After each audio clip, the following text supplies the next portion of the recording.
Smiley face. Double horizontal line, curved vertical. Life is good. Our ability to see faces in everything is called pareidolia. It's a subcategory of a larger phenomena called apophenia. The creation of meaning where there is none, like in all our cognitive fallacies.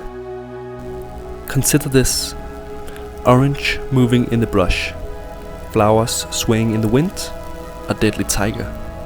The cost of being afraid of a flower is lower than the cost of accidentally standing and admiring a prowling tiger. Life doesn't deal with certainty and calculations, but with chance and intuition. It must always interpret the experience. It must gamble, so to speak. And the mind only deceives us insofar as we would consider ourselves robbed when paying for our groceries. Just hand over the money. It's part of the deal, and not just in dealing with our experience, but in fact our very perception is interpretation, metaphor, in the most foundational sense. Metaphor means to carry over, and that's exactly what our senses do. They carry over the objective world into consciousness.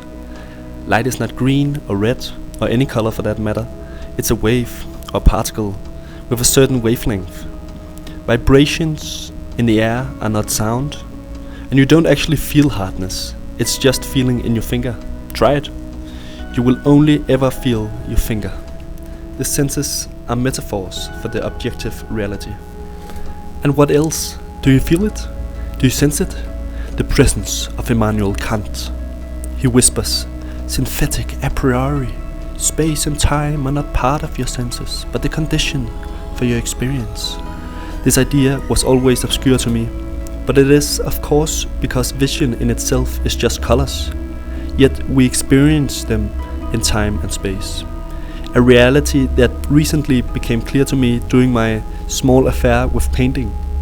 You can actually learn to see things as colors, so that light and darkness merely is another color, and that the 3D reality can be collapsed into the 2D plane of the paper. Interpretation or metaphor are thus the very ground of our experienced and lived reality.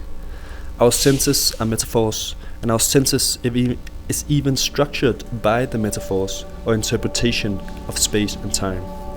And past our metaphor-dependent perceptions, metaphors are also responsible for how we experience the world and how we interpret our senses. Is nature, for example, a harmonious order as seen by the Stoics? Or is it danger and home to monsters and ungodly creatures as seen by the medieval peasant? Or perhaps the modern dilemma, a resource to be harvested or a beautiful part of the world to be worshipped? Simplifications aside, my point is that we never experience the truth of anything in the objective sense, but must add meaning to our experience, whether we take the meaning we inherit through our culture or go out and search and establish the meaning ourselves. Nietzsche once said, "What happened in old times with the Stoics still happens today." As soon as ever a philosophy begins to believe in itself, it always creates the world in its own image. It cannot do otherwise. Philosophy is this tyrannical impulse itself, the most spiritual will to power, the will to creation of the world, the will to the causa prima. The reality we experience has always been a tug of war between philosophies, religions, the state, the community, salesmen and politicians, etc. Every worldview wants itself seen reflected in a validating mirror of the other. And God bless, they're all better than no or some primal interpretation. We need a place to stand, especially if we want to jump. There are only interpretations, Nietzsche also said. Consider this. The world is a stage. It makes us see the stageness of the world. We understand that there is an element of performance in life. We have to play certain roles, and we experience our life as being spectated at times. Much of our world is even staged by us. Our cities, roads, culture are the background in which the play is played out. Of course, Shakespeare might have interpreted that metaphor theological as well. What I want to throw my spotlight on, no pun intended, is how our interpretation of the world also change us. For me to call the world a stage also makes me an actor. This relationship is sometimes called the agent-arena relationship. It shows how we are deeply connected with the environment, the arena, and how the environment is connected to us, the agent. And when they get out of touch with each other, we feel a deep sense of meaninglessness, even absurdity. In fact, the so-called meaning crisis that we experience, especially in the West, could be explained by the mismatch between our identity and our environment, as revealed through our common language. But that's for a future video. Alright, metaphors are important. But we have all experienced good and bad metaphors. So, what makes a good metaphor? It is something that makes us see new aspects of a thing. A metaphor makes a kind of double movement. It takes us away from the object it describes, makes us leave our old descriptions and associations, and then gives us new ones.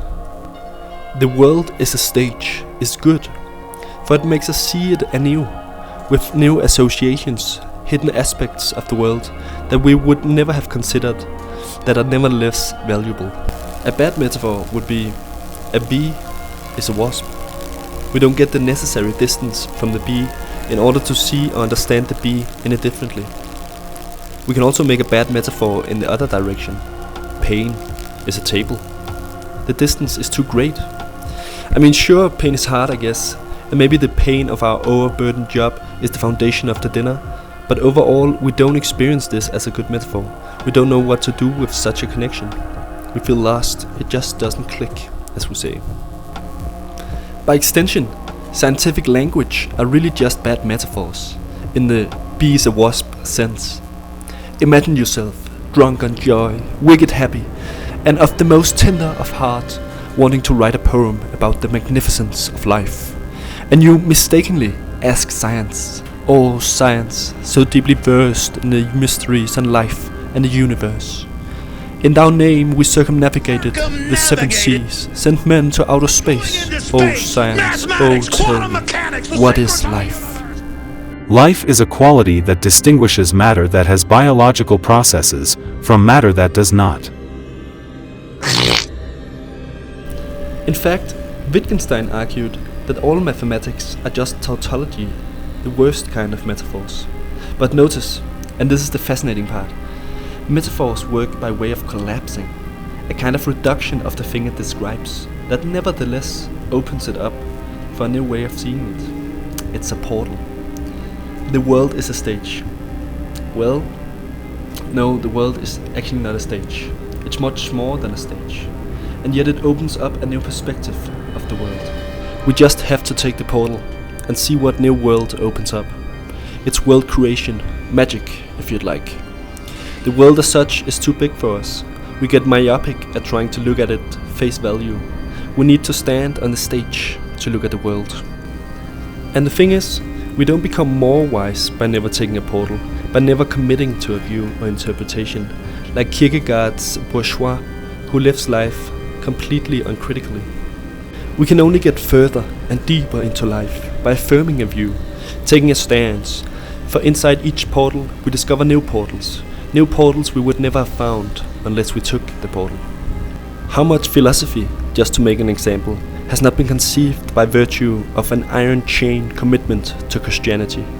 Kant, Hegel, Kierkegaard, to only name some of the big ones, all the medieval thinkers that were forced to see the world in a new light in order to save their beloved Christianity. A science commitment to seeing everything as cause and effect. And so it is. We must crawl through the opening, cross to the other side. We must seek clarity in the dark, for it's only the fool who finds wisdom, the one who takes the chance of going through, the one who sacrifices his old world, the one who limits and commits himself to a way. For creation only follows limitation, as fortune favors the bold, the committed. We must continually sacrifice our integrated worldview to create a grander and richer world. We must become the fool again and again. To dare is to lose one's footing momentarily. Not to dare is to lose oneself. So said Søren Kierkegaard. In the effort to not be deceived, we are nevertheless completely deceived. Mythologically, it has been expressed in various ways. There's a pervasive theme, especially in cosmogonic stories, where the world as we know it rests upon a sacrifice.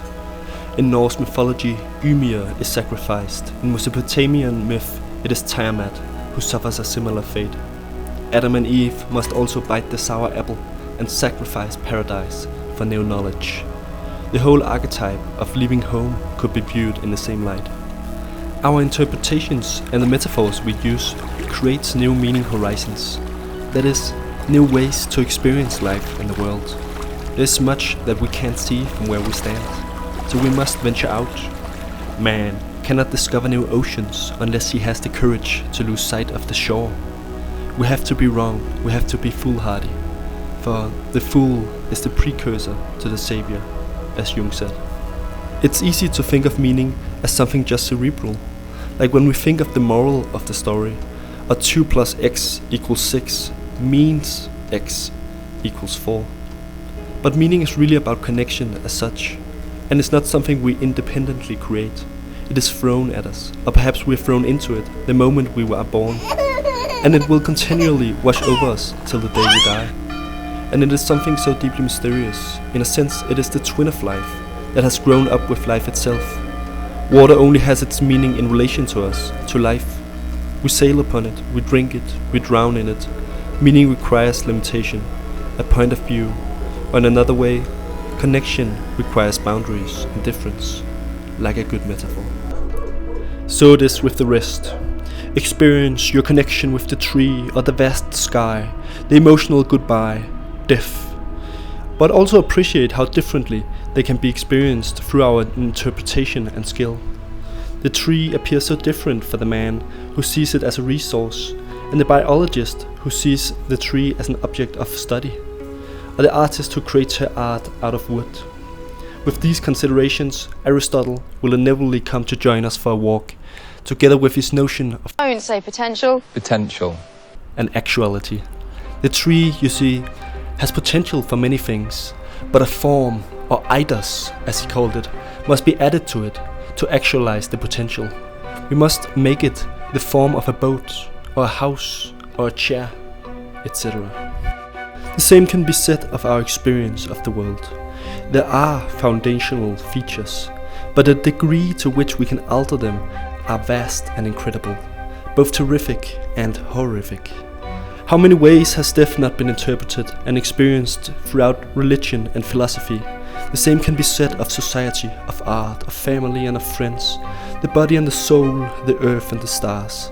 Those willing to venture are blessed. And so, to return to the start, apophenia is really a form of apophenia itself.